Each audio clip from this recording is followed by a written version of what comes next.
The cop's flashlight beam cut through my truck's windshield like a judgment from God himself. I squinted, tasting the stale coffee and defeat that had become my breakfast for the past 3 weeks. Sir, you can't park here overnight, Officer Martinez said, his voice carrying that particular blend of authority and pity that made my skin crawl. I sat up, my back screaming from another night, spent curled around the steering wheel of my beat-up Ford F-150. Outside the passenger window, the rusted sign of Thompson's Landscaping swayed in the October wind, the words barely visible through the spray paint someone had tagged across it. My life's work, reduced to graffiti canvas. Morning to you too, officer, I said, rolling down the window.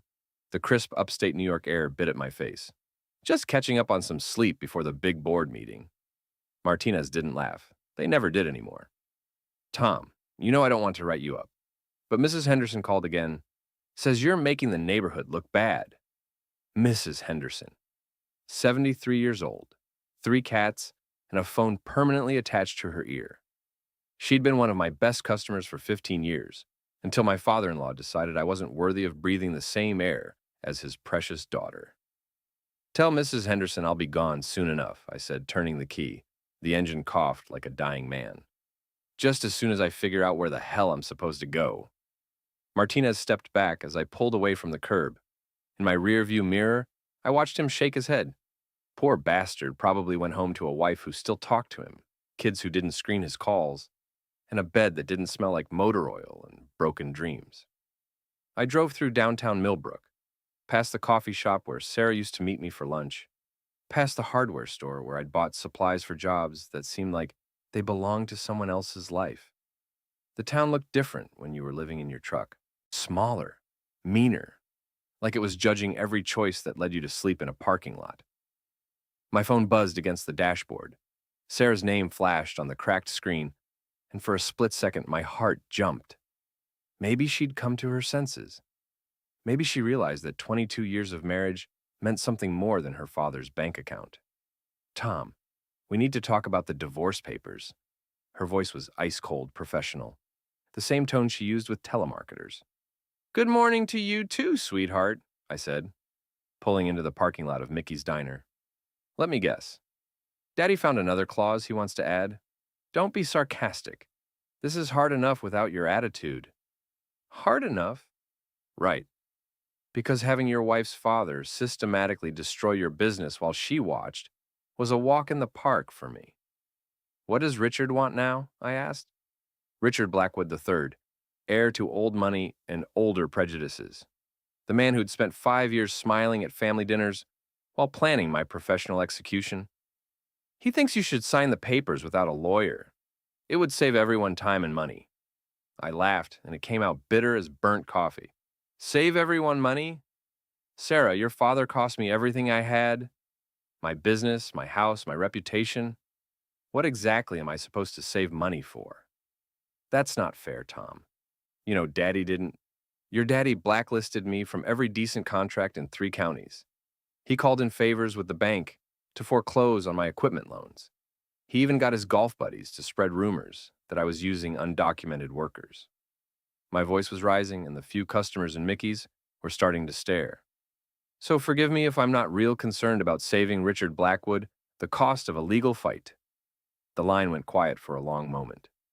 When Sarah spoke again, her voice was softer, almost like the woman I'd married. Tom, I know this is difficult, but we can't keep living like this. Emma barely speaks to you anymore. She's embarrassed to tell her friends what happened. Emma, our 19-year-old daughter, home from college for the semester, who looked at me like I was something she'd scrape off her shoe. The girl I'd taught to ride a bike, helped with homework, and saved for college since she was born. Now she was Team Blackwood, complete with the family uniform of disappointment and disgust. Maybe Emma should ask her grandfather why her father's living in his truck, I said. You're living in your truck because you're too proud to get a regular job. Tom, Mr. Peterson offered you work at the garden center. It's honest work. Honest work, minimum wage, part-time, working for a man who used to buy mulch from me by the truckload. Richard Blackwood's final insult, wrapped in charity.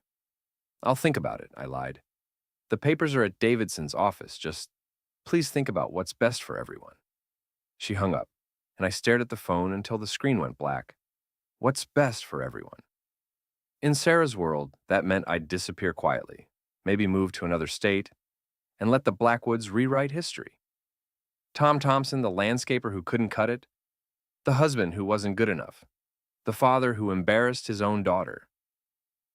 I was about to start the truck when Martinez pulled up beside me, his patrol car's window already down.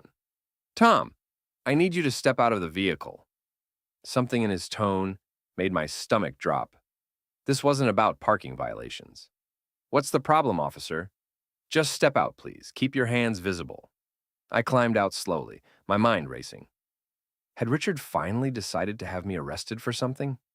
It wouldn't be hard to manufacture evidence. The Blackwoods had connections everywhere. Martinez walked around his car, his hand resting on his radio. "Tom, I ran your license through the system and something came up. Something big." "Like what?" "Like a federal flag from 1987. Homeland Security wants to talk to you." I stared at him. "Homeland Security? Martinez, what the hell are you talking about? In 1987, I was 6 years old. I know it sounds crazy, but I've got orders to bring you in. Federal marshals are on their way." The parking lot of Mickey's Diner suddenly felt like the center of the universe, and not in a good way. Federal marshals, Homeland Security, a flag from when I was 6. "This is insane," I said. But Martinez was already reaching for his handcuffs. "I'm sorry, Tom, I really am." As the cuffs clicked around my wrists, I wondered if this was rock bottom or just another stop on the way down. The federal building in Albany smelled like disinfectant and broken dreams. I'd been sitting in a windowless room for 3 hours, handcuffed to a table, wondering if my life could get any more surreal. The answer, apparently, was yes. Agent Patricia Wells looked like she'd stepped out of a recruiting poster for competent government employees. Mid-40s, gray suit, eyes that had seen enough bullshit to power a small city. She sat across from me with a file thick enough to choke a horse. "Mr. Thompson, what do you remember about your adoption?" "My adoption?" I laughed, but it came out hollow. "Lady, I think you've got the wrong guy." I wasn't adopted. Born and raised right here in Millbrook. Agent Wells opened the file and slid a photograph across the table. A little boy, maybe 5 years old, standing next to a woman I'd never seen before. The boy had my eyes, my stubborn chin, my crooked smile. This photograph was taken in Brussels, Belgium in 1986. The woman is Marguerite Dubois, and according to our records, she's your biological mother. The room tilted sideways. "That's impossible." "Is it? Tell me about your earliest memories, Mr. Thompson." I tried to think back, but everything before first grade was fuzzy, like looking through dirty glass. There was an accident. My parents died in a car crash when I was young. The Blackwoods took me in, raised me like their own son. The Blackwoods took you in, yes, but there was no car crash, Tom. No dead parents. Just a little boy who disappeared from Brussels and turned up in upstate New York with a new identity and a very convenient story. Agent Wells slid another document across the table. It was covered in official seals and signatures I couldn't read. Your biological father, Henri Dubois, owed a substantial amount of money to some very dangerous people. When he couldn't pay, they took you as collateral. You were sold to a network that specialized in placing children with wealthy American families who wanted to avoid the traditional adoption process. The words hit me like physical blows. Sold, collateral, stolen. You're saying the Blackwoods bought me? We're saying the Blackwoods paid a significant sum to acquire a child with no legal paper trail. A child who would be completely dependent on their goodwill and generosity. The pieces started falling into place with sickening clarity. Richard's constant reminders that I owed everything to his family. Sarah's assumption that I should be grateful for whatever scraps they threw my way. The way they'd all acted like I was a charity case who'd forgotten his place. Because that's exactly what I was. "Where's my mother now?" I asked, surprised by how steady my voice sounded. "Brussels. She never stopped looking for you, Tom. Never stopped hoping you'd come home." Agent Wells stood up and walked to the door. "Pack a bag, Mr. Thompson. You're taking a trip." 18 hours later, I was standing in the living room of a house that smelled like lavender and old books. Marguerite Dubois was smaller than I'd expected, her gray hair pulled back in a simple bun, her hands shaking as she reached toward my face. Mon fils, she whispered, tears streaming down her cheeks. My son. I didn't speak French, but I understood. This woman had spent 34 years wondering if her little boy was alive, while I'd spent 34 years believing I was an orphan, saved by the kindness of strangers. The translator, a patient woman named Claire, helped us navigate the conversation. Marguerite told me about my father's gambling debts, about the men who came in the night, about the decades she'd spent working with international authorities to find me. She showed me photographs of the life I'd been stolen from, birthday parties I'd never attended, Christmas mornings I'd never seen, a family that had never stopped loving me. She wants you to know, Claire translated, that your father died 5 years ago. He never forgave himself for what happened. I looked around the house, at the photographs covering every surface, at the room that had been kept exactly as I'd left it 34 years ago. Toys on the shelves, clothes in the closet, a bed that had been waiting for a little boy who never came home. Tell her I'm sorry, I said. Tell her I never knew. Marguerite smiled through her tears and spoke rapidly to Claire. She says there's nothing to forgive. She says you're home now, and that's all that matters. But there was more. There was always more. Marguerite led me to a study lined with legal documents and bank statements. Through Claire, she explained that my grandfather had been a successful businessman, that the family had money, property, investments that had been held in trust for my return. How much money? I asked. Claire and Marguerite exchanged words in rapid French. Approximately $12 million American, plus the properties in Brussels and the south of France. I sat down hard in the nearest chair. $12 million. Properties in Europe. A family trust that had been waiting for me for over 3 decades. Richard Blackwood had stolen a child and turned him into a servant, all while sitting on the knowledge that the kid he was treating like garbage was worth more than the Blackwood family fortune. The irony was so perfect it almost made me laugh. Almost. I need to go home, I told Claire. I need to go back to New York. Marguerite looked concerned, speaking quickly to the translator. She wants to know why you'd want to go back to the people who kept you from her. I thought about Sarah, about Emma, about Richard Blackwood, and his smug certainty that I'd always be beneath his notice. I thought about sleeping in my truck and begging for work from men who used to respect me. Tell her I have some unfinished business to take care of. Marguerite studied my face for a long moment, then nodded. She spoke to Claire, who smiled. She says you have your grandfather's eyes. She says he never let anyone push him around either. 3 days later, I was back in Millbrook, but everything had changed. I had money now. Real money. The kind of money that could buy justice, or at least a very satisfying form of revenge. I checked into the Marriott downtown, ordered room service, and took the longest hot shower of my life. Then I sat on the bed and made a phone call. Fitz, it's Tom. You still got that gym downtown? Mike Fitzgerald had been my best friend since high school, back when we both thought we'd conquer the world with our fists and our attitudes. He'd opened a boxing gym after his Army service, and it had become the unofficial headquarters for guys like us, men who worked with their hands and settled their problems face to face. Tom, Jesus, where the hell have you been? I heard you were living in your truck. Long story. Listen, I need a favor. I need somewhere to plan a war. Fitz was quiet for a moment. What kind of war? The kind where the good guys win for once? Come on down, brother. We'll figure it out.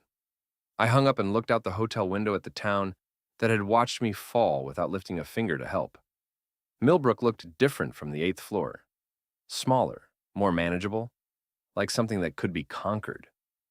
Fitz's gym occupied the basement of a building that had seen better decades. The smell of sweat, leather, and determination hit me as I walked down the stairs, and for the first time in months, I felt like I was home. Holy shit, Tom! You look like death warmed over. Mike Fitzgerald hadn't changed much since high school. Still built like a brick wall, still sporting the same crew cut he'd worn in the Army, still blessed with the ability to say exactly what everyone else was thinking. Thanks for the pep talk, coach. I'm serious. When's the last time you ate a real meal? Or slept in a bed? About 12 hours ago, actually. Things have changed, Fitz. I told him everything. The federal agents, Brussels, my real mother, the money. Fitz listened without interrupting, occasionally nodding or shaking his head. When I finished, he was quiet for a long moment. So, let me get this straight. The Blackwoods basically bought you as a kid, treated you like shit for 34 years, and now you find out you're richer than they are? That's the short version. And you want revenge. I want justice. There's a difference. Fitz grinned, and it wasn't a nice expression. No, there isn't. Not when you've been screwed as hard as you have. What do you need? Information. I need to know everything about Richard Blackwood, his business, his secrets. I need to know who Sarah's been spending time with. And I need to know why my so-called friends turned their backs on me. That last one's easy. They turned their backs because they're cowards. But the other stuff, that's going to take some work. Fitz walked over to a battered desk in the corner and pulled out a business card. Riley Carson, best private investigator in the county. She's expensive, but she's worth it. Tell her I sent you. Riley Carson's office was above a pawn shop on the wrong side of town. She was younger than I'd expected, maybe 40, with short dark hair and eyes that missed nothing. She looked me up and down like she was calculating how much trouble I was worth. Fitz says you need information about the Blackwood family. That's right. Divorce case? Something like that. Riley leaned back in her chair. Mr. Thompson, I know who you are. This whole town knows your story. Successful businessman brought low by circumstances beyond his control. It's very sad, very sympathetic. But that's not the whole story, is it? Nobody gets destroyed as thoroughly as you were, without making some serious enemies. So what really happened? I liked her already. Richard Blackwood happened. He decided I wasn't good enough for his daughter, and he systematically destroyed my business to prove it. How? He called in favors, got me blacklisted from municipal contracts, spread rumors about my work quality, had the bank call in my equipment loans early. Death by 1,000 cuts. Riley made notes on a legal pad. And your wife? Watched it happen. Maybe even helped. Kids? One daughter. 19. She's picked her side, and it's not mine. Riley looked up from her notes. What do you want me to find? Everything.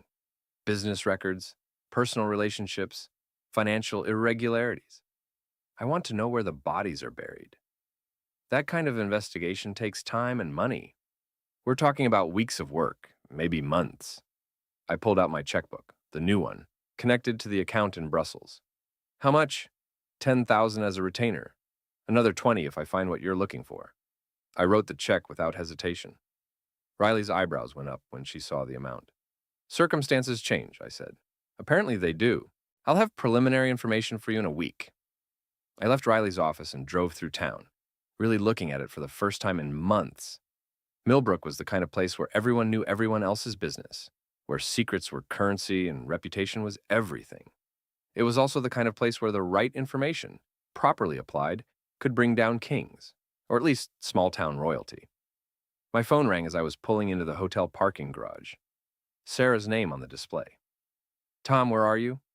I went by Mickey's and Martinez said you'd been arrested. Not arrested, questioned. It's been resolved. Questioned about what? Family business. Sarah was quiet for a moment. Tom, you're scaring me. You sound different. Maybe I am different. We need to talk. About the divorce, about Emma, about what happens next. You're right, we do need to talk, but not yet. I'm not ready. What do you mean you're not ready? Tom, we can't keep living in limbo. Give me 2 weeks, Sarah. 2 weeks to get my affairs in order. Your affairs? Tom, what affairs? You don't have a job. You don't have a house. You don't have anything to get in order. The old Tom would have taken that shot and asked for another. The new Tom just smiled. 2 weeks, Sarah. Then we'll settle everything. I hung up and sat in the hotel parking garage, thinking about the conversation. Sarah sounded nervous, maybe even scared. Good. She should be scared. They all should be. My phone buzzed with a text message from a number I didn't recognize. Heard you were back in town. We should talk. Jake Morrison. Jake Morrison. My former best friend, my daughter's godfather, the man who'd stood up at my wedding and promised to always have my back. Right up until Richard Blackwood made it clear that associating with Tom Thompson was bad for business. I texted back, Mickey's Diner, tomorrow, 8 a.m. His response came immediately. See you there. I drove to Fitz's gym and found him closing up for the night. How'd it go with Riley? She's on the case. Fitz, I need to ask you something, and I need you to be honest. Shoot. When everything went to hell, when I lost the business and Sarah left, why didn't you turn your back on me like everyone else? Fitz locked the front door and turned to face me. You really want to know? Yeah, because I've been where you are. Maybe not exactly the same situation, but I've been at the bottom, looking up at people who used to respect me. And I remember who helped me climb back up and who kicked dirt in my face while I was down there. Who helped you? You did, you dumb bastard. When I came back from Iraq with a head full of bad memories and a drinking problem, you gave me work when nobody else would hire me. You loaned me money to start this place. You never asked for anything back, never made me feel like charity. I'd forgotten about that. It seemed like a lifetime ago. So when your world fell apart, Fitz continued, I figured it was my turn to return the favor. Besides, I never liked that father-in-law of yours. Always struck me as the kind of guy who'd kick a dog just to watch it limp. He's worse than that. Yeah? How much worse? I told him about Brussels, about being stolen as a child, about the Blackwoods buying me like a piece of furniture. Fitz was quiet for a long time. When he finally spoke, his voice was deadly calm. Tom, whatever you're planning, whatever you need, I'm in. 100%. It might get ugly. Good. I like ugly. Ugly is honest. We shook hands in the dim light of the empty gym, and I felt something I hadn't experienced in months. Hope. Not the desperate kind that comes from having nothing left to lose, but the solid, dangerous kind that comes from having the resources to fight back. Richard Blackwood had made one crucial mistake. He'd assumed that destroying Tom Thompson meant the game was over. He was about to learn the difference between destroying a man and defeating him. Mickey's Diner at 8 in the morning was a shrine to cholesterol and small-town gossip. I arrived early and took a booth in the back, where I could watch the door and listen to the conversations around me. Amazing how much you could learn about a town when people thought you didn't matter anymore. Jake Morrison walked in at exactly 8 o'clock, looking like success in a $500 suit. He'd put on weight since I'd seen him last, the kind of soft prosperity that came from too many business lunches and not enough honest work. He spotted me and walked over with the cautious expression of a man approaching a wounded animal. Tom, you look better than I expected. Clean clothes and a hot shower work wonders. Sit down, Jake. He slid into the booth across from me, his eyes darting around the diner like he was afraid someone might see us together. I heard you were living in your truck. I heard you got the Henderson account. Jake had the decency to look embarrassed. Mrs. Henderson's yard had been one of my regular jobs for 15 years. The day after Richard Blackwood started his campaign against me, she'd called Jake Morrison's landscaping service. Tom, I want you to know, I didn't go after your clients. They came to me. After Richard Blackwood told them I was finished. I don't know anything about that. I leaned forward. Jake, we've known each other for 20 years. We were best men at each other's weddings. Our kids grew up together. Don't insult my intelligence by pretending you don't know what happened. Jake stared down at his coffee cup. What do you want me to say, Tom? That I should have turned down paying customers out of loyalty to you? That I should have risked my own business to make a point? I want you to say you're sorry. I want you to admit that you stabbed me in the back for money. It wasn't like that. Then what was it like? Jake looked up, and for a moment I saw a flash of the man I used to call friend. It was survival, Tom. Richard Blackwood made it clear that anyone who did business with you would have problems. Real problems. I've got employees, a mortgage, kids in college. I couldn't afford to be noble. So you sold me out. I protected my family. I nodded slowly. I understand, I really do. But here's what I don't understand, Jake. Why are you here? Why did you want to talk? Jake shifted uncomfortably. I heard some things about you coming into money, about you hiring investigators. Interesting. Where did you hear that? Around town, people talk, which meant Richard Blackwood was keeping tabs on me, which meant he was worried. Good. What exactly did people say? That you're planning some kind of revenge, that you're not done fighting. I smiled and Jake actually flinched. Would that concern you? Tom, whatever happened between us, whatever mistakes were made, we don't have to be enemies. We could work together again. There's enough business in this town for both of us. You want to be partners again? I want to make things right. I pulled out my phone and scrolled through the photos I'd taken in Brussels. Pictures of my real mother, of the house where I should have grown up, of the family that had never stopped looking for me. Jake, do you know what this is? He looked at the photos, confused. No, this is my real family. The family I was stolen from when I was 5 years old. The family the Blackwoods kept me from for 34 years. Jake's face went pale. What are you talking about? I told him the story, watching his expression change from confusion to shock, to something that might have been fear. Jesus, Tom, I had no idea. Of course you didn't. Nobody did. That was the point. I leaned back in the booth. But here's the thing, Jake. Now I do know. And I have resources. Real resources. The kind that can buy justice. What are you going to do? I'm going to take back everything that was stolen from me. My reputation, my business, my family. And I'm going to make sure everyone who helped Richard Blackwood understands the consequences of their choices. Jake was sweating now, despite the October chill in the air. Tom, I never meant for things to go this far. I was just trying to survive. I know. And you did survive.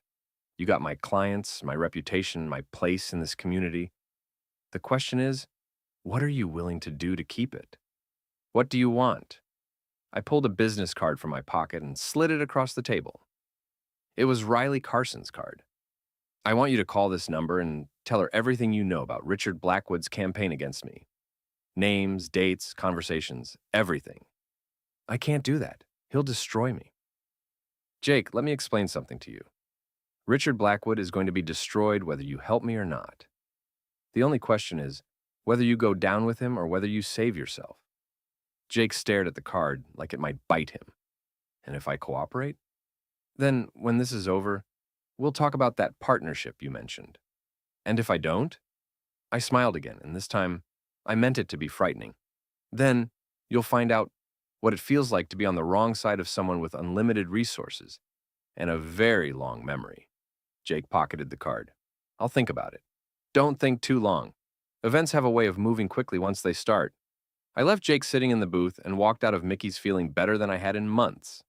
The old Tom Thompson would have begged for Jake's friendship, would have accepted his excuses and been grateful for whatever scraps of loyalty he offered. The new Tom Thompson had just served notice that the rules had changed. My phone rang as I was walking to my truck. Riley Carson. I've got preliminary information on the Blackwoods. You're going to want to see this. How bad is it? For them, very bad. For you, Christmas morning. I drove to Riley's office with my heart pounding. The investigation was just getting started, but already I could feel the tide turning. Richard Blackwood had spent 5 years teaching me that power was everything in this world. He was about to get a very expensive lesson in just how right he was. Riley was waiting with a stack of documents and a grin that belonged in a shark tank. Tom, you're not going to believe what I found. Try me. Richard Blackwood is broke. I stared at her. What? Oh, he's got the house, the cars, the country club membership. But it's all mortgaged to the hilt. He's been living on credit for the past 3 years, borrowing against the family name and praying something would turn around. Riley spread financial documents across her desk. Bank statements, loan applications, credit reports. It gets better. You know why he went after your business so hard? Because you were competing for the same municipal contracts he needed to stay afloat. Blackwood Development has been bleeding money for years. I picked up a bank statement. Richard Blackwood, the man who'd treated me like a charity case, was 3 months behind on his mortgage. There's more, Riley continued. Your wife has been having an affair. That one didn't surprise me. With who? David Chen, Richard's business partner. It's been going on for about 2 years. Since before the divorce. Since before your business failed. Tom, I think this whole thing was planned. I think they wanted you out of the picture, so Sarah could marry money. I sat back in my chair, pieces falling into place. Sarah's coldness, Richard's sudden hostility, the coordinated way my business had been destroyed. It hadn't been about protecting his daughter's reputation. It had been about positioning her for a more profitable marriage. What do you know about Chen? David Chen, 42, divorced, owns 3 restaurants and a catering business. Worth about $2 million, most of it tied up in real estate. He's been financing some of Richard's projects in exchange for development rights. So Sarah trades down from a landscaper to a restaurateur, but trades up in net worth. That's about the size of it. There's just one problem with their plan. What's that? Riley grinned. They don't know about Brussels. They think you're still broke, still beaten, still the same guy they can push around. I stood up and walked to the window, looking down at the pawn shop below. A steady stream of people walked in and out, trading their valuables for enough cash to make it through another day. I'd been one of them not too long ago, desperate enough to consider pawning my wedding ring for gas money. Riley, I want you to expand the investigation. I want to know everything about David Chen, about Sarah's activities, about anyone who helped Richard Blackwood destroy me. That's going to be expensive. I don't care about expensive. I care about thorough. I wrote her another check, this one for $50,000. Riley's eyes widened. Tom, what exactly are you planning? I'm planning to remind this town that actions have consequences, and I'm planning to show Richard Blackwood what it feels like to lose everything. I left Riley's office and drove to the Blackwood estate, parking across the street where I could see the house where I'd grown up. It looked smaller than I remembered, less impressive. The lawn needed work. Ironic, considering how much business Richard had stolen from me to avoid paying for professional landscaping. Sarah's car was in the driveway, along with a silver BMW I didn't recognize. Chen's car, probably. I sat in my truck and watched the house, thinking about the little boy who'd been brought here 34 years ago. A stolen child, sold to people who'd treated him like an investment that hadn't paid off. My phone buzzed. A text from Jake Morrison. Called Riley, told her everything. I'm sorry, Tom, I should have done this years ago. I smiled and started the truck. Phase 1 was complete. Now Richard Blackwood would start feeling the pressure, would start understanding that his carefully constructed world was about to come apart. But that was just the beginning. Before this was over, everyone who'd betrayed me would understand the difference between mercy and weakness, and they'd learn that Tom Thompson was done being merciful.